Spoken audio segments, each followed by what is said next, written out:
$7.2 trillion.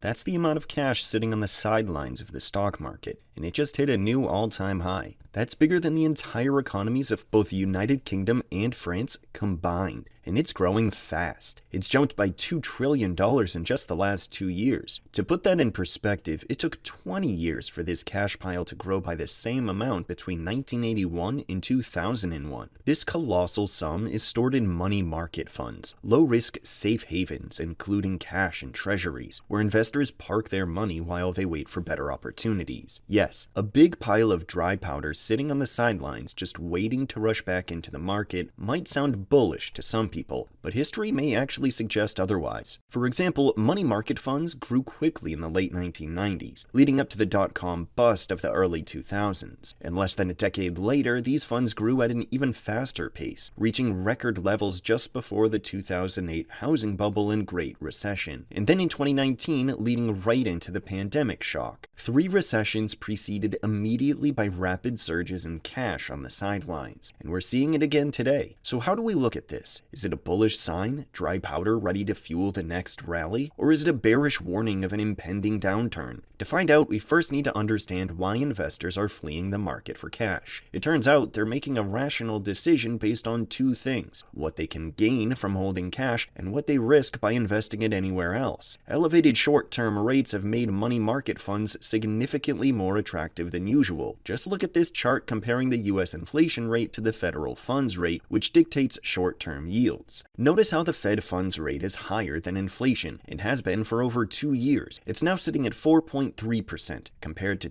2.4% for inflation. Even despite recent Fed rate cuts, these yields on money market funds remain attractive. It means investors can park their cash in a risk-free asset and see virtually guaranteed returns of more than 2%. That's a pretty attractive deal, especially in a risk-off environment like we see today, when economic policy uncertainty is so high. And it's a stark contrast to 2021, when returns on cash were 0% and inflation was 5%. In that scenario, there was no incentive to hold cash, and money sitting on the sidelines really was just collecting dust.